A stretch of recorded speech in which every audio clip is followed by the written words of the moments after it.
ZPM sarkar kan thon mek hi kum khat nimin akhanin akal liam ta kum khat sunga an performance te kan huwa hun bulu an chan tira ni za su program te an siama zoram de pui an thule ba kha min the tir thot dola hei thil le tham ta sein san siam don ya a han tu khanin bolo kan siama ni amai wa chu ni sa an helme chuan ni sa chung an ti tu soi te ka an ti nge ti lo ti chu de pui te a tha chiang tu kan ya an so yang an ti lo sia kan huwa kum khat an heliam le me chuan ZPM sarkar ni zia dik tak hi alo lam so chan ta ha zoram ni pui te abi takin sa khorong bol tu anwani thop ni tak tak te sarkar na thop te tharai wa te sina po kum khat chu mai po yan an supporters an lo dem zia le an soi anga anom lo zia kan huwa ege kan thum thar berti mi pui te na kan confirm na kan thum thar ege ni ta le ti lo ber su kan tiang ti lo na kan ti lo ti na soi anga om lo kan thum thar su ani ta be mai lo mi mi zo lo mi pui te kum khat su mi zir ki su ni ka ya chu thuman ya kan sei lu ni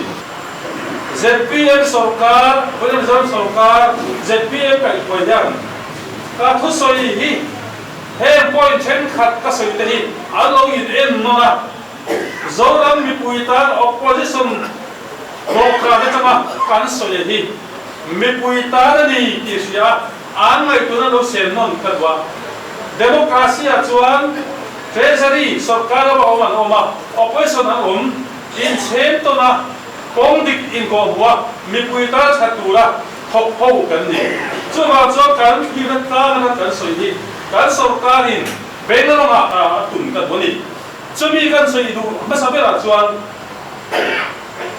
in than pui kan nei do sam ni le som hi patuma khan kan sarkar kal me ya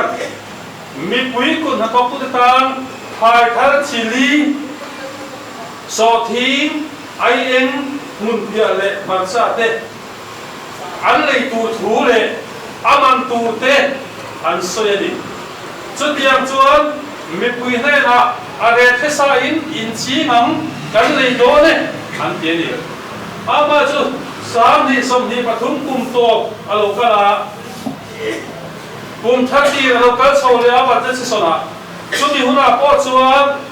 mun pia kan lei don an ti te governor bevina poisa po omsa kan lei bek do na tia kha an han lei lo pa ma mi pui tam tak mi tui ta an siam ani ma se mi pui pon kan na thia me sarkar bul an chana ro man na da siam tak lo wa step ana lo wa mi pui to na kha kan to pui e be lo walin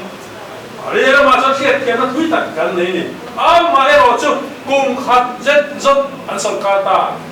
atu do in position an la ruwa manarin kim an siam ta chumi a chuan thai thar lei tur anti pali te hi mizo mi puiten sarkar o mai tha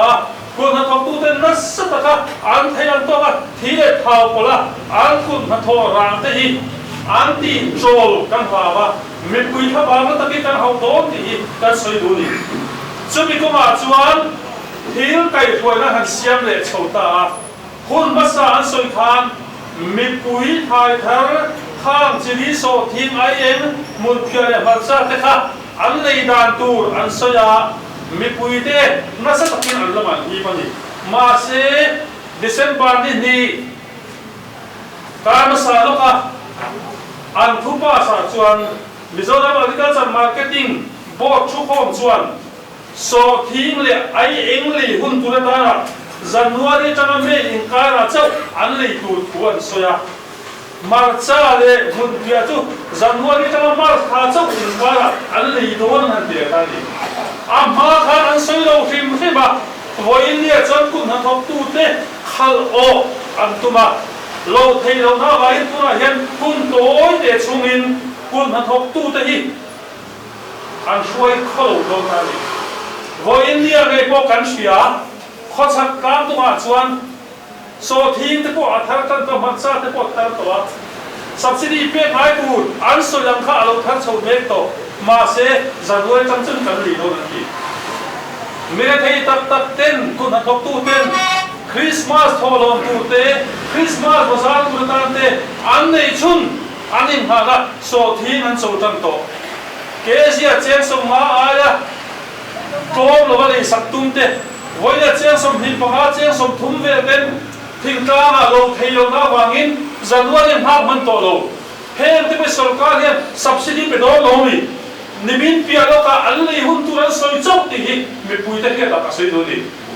an so ang hi sarkar hin ali nge tu ni ti hin ka nge sa ani adon le chuan India sarkar po hianin thai chi som di le pania yang subsidy pe in chunga chuan minimum support price guarantee act sam ni le som ni le pani hangin thai chi som ni le pani ne ha India sarkar po hian price support a pe ni chumia chuan India sarkar be po hian January ta December chunga an thar ang hi thai than bi ka chuan support price a pe ni ekmangin me Mizoram sarkar hian thai seli le athan ni puite hian hun bi tiam toy te chunga support price pe ka tum reilo te a mi puin an chunga ma an phal do na alei tu te ra ni ti cycle chungin pularia manga an in thiam la an tung mai mai ni mi pui te min da offside an tu na mai mai ni chuwa chuan he sarkar hi in ngai do non second du chu mi pui te then ai chili kan nei sak do chu an tiam hian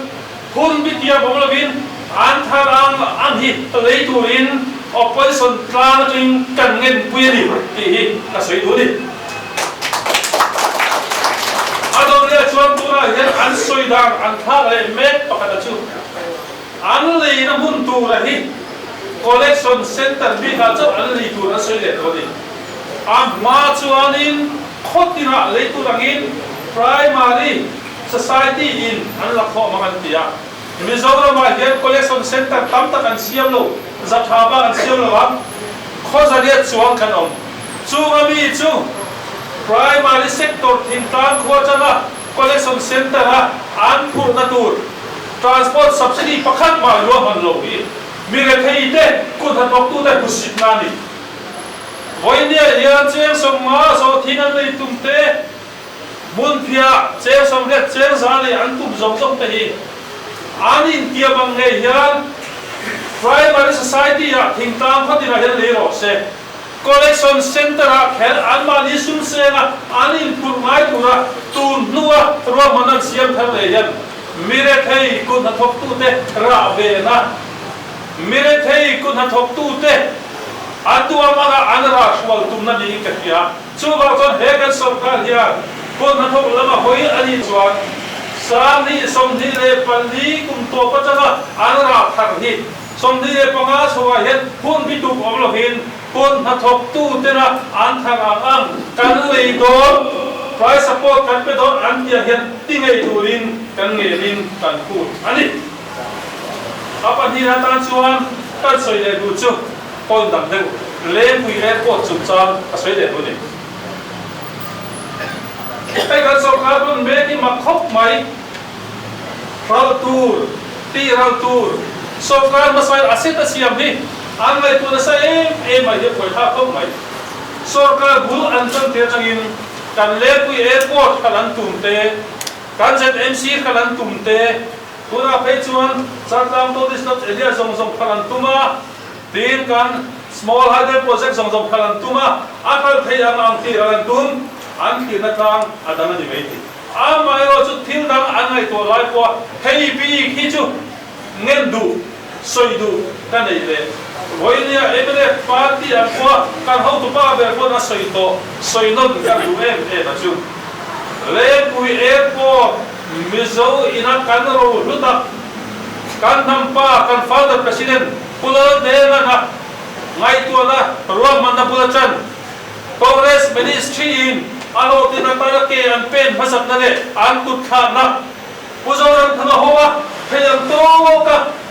lo chau le boile kan ti puitin Mizoram ta ro lu pun masalama chuan chowa ba atum do den mi chuti khati kan ti fiam tho ka voi india chon ni khata tho da pasani paliat kan tho to a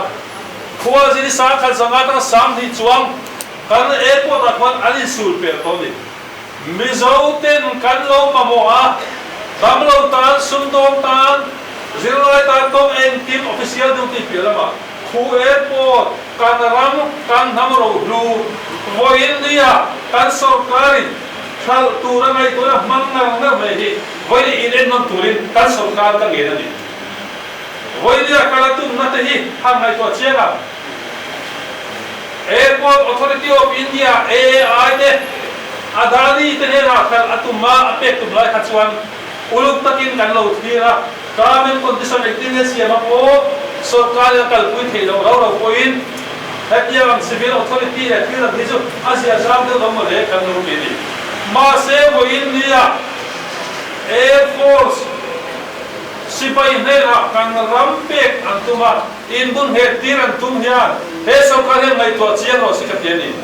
voinia ai zol kan loinia sangrai pu son tura ha de tui kan sen sabte zodam bun tina kan bun poimo sipai dan lo ba hasana kan to lai te ngai to ya kan bun cha ke ma ni ina kan siap kan he to kan siapa sipai liu thiu tir kan han tum ribot po hi adik lo dul ho ni in Air Force in an airport te po han enira kan khan lo ka silchara kumbinam silchar airport po ku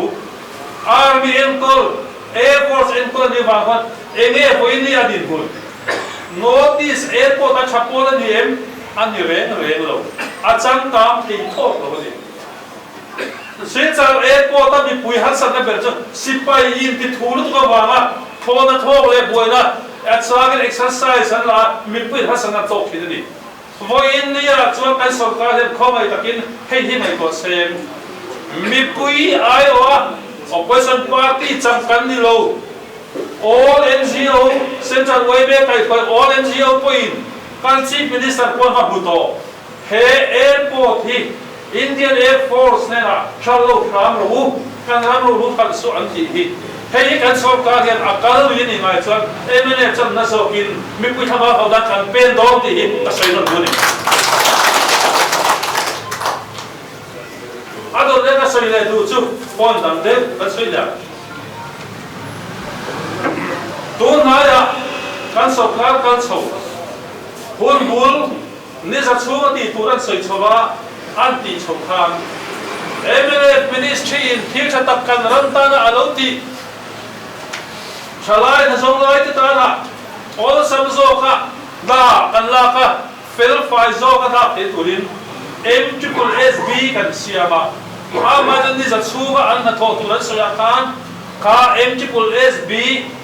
group B nan geset chin la tu ka min chia sakta assembly apo kan ti pe ta kan soya an chia chana ka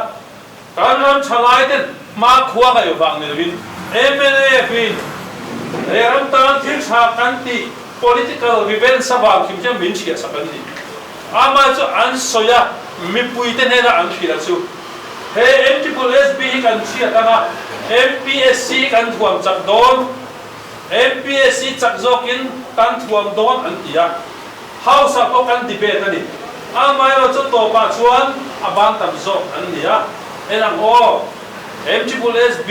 in nala putam takte ruang mang tote mizo chalai te point MSSB arin nan ngata basinan ngata affair kon ti lai an chiata le sarkarin MPSC ti chak don le fair ta kal kui don jan a cha lo mo le sarkaran ni kan ti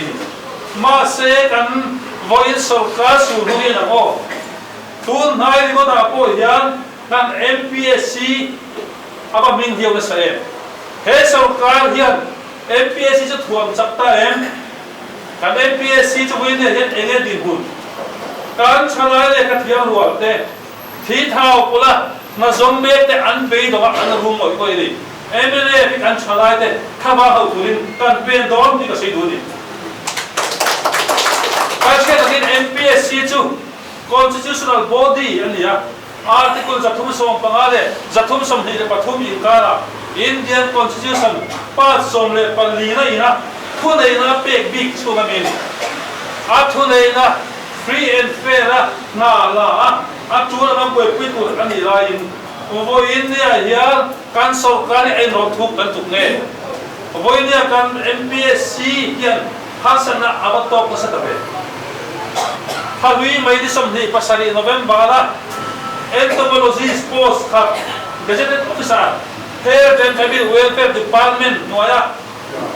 la tu te bo kha kumbul lama adil tu som ni pani te an dil na pong ania screening an de han ne mi pangate he ho hi an document ne atul ana e sama beta kan ni tin chung chu pangal som ni sa an e san tira pathum akal thalea personal interview an nei don to results manua kha kan cancel le veta screening nei thale turante screening board an siam thar le screening thara chon mi dana lu bel le ta chumi nuwa chon han ti thale mi thare bel cha tur athing le ta nok mai ni voi tam screening an ti te written te pon ti to no an no to kha an en non le to an ti ting le ta mai alo ting cha an mai the ye screening pon no this one mai the ye screening a khat university mi thiam lo tan da ma se evaluate ring lo an ti thawe hemi big entomologist post an la chung changa yan sarkar hian hilom jai soi fia ro se ti ka putani kan chalai ti tam tak MPSC a rin na an na kha ati ta diam be voila kan chalai te be dong hi an ho don sin chu ba charin nan ha le tuin kan chalai te kha ba ka hawani chu chana ni lo veterinary assistant surgeon la tu advertisement an chua environmental forest loya veterinary assistant surgeon la tu an ti chua ka num e thoni result alo chua ka December ni dia veterinary assistant surgeon gazetted officer post panga result alo chua ka exam lo dir panga no jing exam le lo panga result alo chua ka an website ale banga an tarani ram ta ka mu ania complain ni ve alla thale hala midal panga no ti chua le tani hei hi an film khun to lo ti ka sei du ni ena ti le dokan tam tak kal kal result ti chua tu he dokan tam tak kal kal khatian am ni lo exam dam dai MJS exam result so khalo chua dai veterinary surgeon la tura ani lo zo result lo chua ti kha amakani hei wang hian an sarkar ka zo du ni voinia MPSC kan thuam chat don rin ta zokin kan siam don anti mek laya an che dan te an result ti dan hian kan chalai te ngai ati chalo kan chalai le ka thiam te rilru ati nani chuwa to hemi ko ma hian sarkar hian em action nge la ti kan thil don ani hei hun pui hai to a nasa sarkar son lak a har bio to mai the sarkar kan lo thil don MNA phang koi ka sei du ni kan chalai te thaba hau tur te MPSC chazo rin ta zo atal thila turatan action sarkar na ti kan lo thil don so ti ra mala kom lo ni chuan a chul angin hei chu kong kan zong ang mi pui thaba kan thabang ti ka sei du ni a to na ta kan ti to be pakhat sia ka sei ya voi nen thil pakhat sei du kan ai chu he kan sarkar hian sarkar ta unlock tira he alawi lo kum kha chona de bangin an experience lo kan the thiam lo ani mai the dam issue alo then hian sarkar tal to congress te MNA te tan han zero se din ka ge du ni kan chief minister USA zo kan form atu soi le buru ka te national debate awama Manipur issue ate Myanmar ate Bangladesh ate kacha ram ne kan in ka hilaya ram ri ate issue aw zau alo mje dom voile kan sarkar an ben ke ta soi do chu nam issue om ren hian political party te he ramtan acha beradua ramza om kan ni thina tan athe an to ka fan the jong jong fa na sarkar tho puchi kan ni ma se kan sarkar hian he kum khat kal yam ta hian he issue athen ni ko len len a hian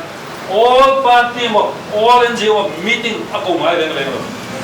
an ma le do angin an handle 15 di appulo ni pun local ero se asana lo omle o inni ange ko andine ta chuan Manipur issue wa hasana lian tak lo ma kan party president ngai ko he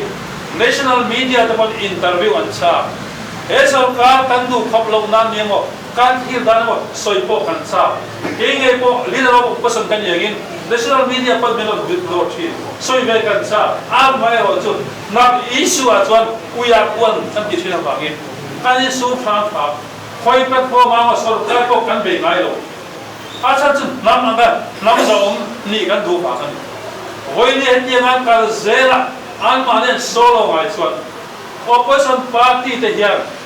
kan nam in pung khan tu te kan ram ta na sarkar kan tok na le kan ngai do na hi anti midang ti ka haw ni chu ba he sarkar hian phun lokal le tura he nam issue ma he chuan opposition te NGO zong te ne tan lo to param hi lo siam thin turin hoi ne hian ka somin ka cha ani sei du tam tak ka ne amai ro chu phun ka zera kan sei se langa ha til point ka li mang an hoi ni kan sei ka tu ne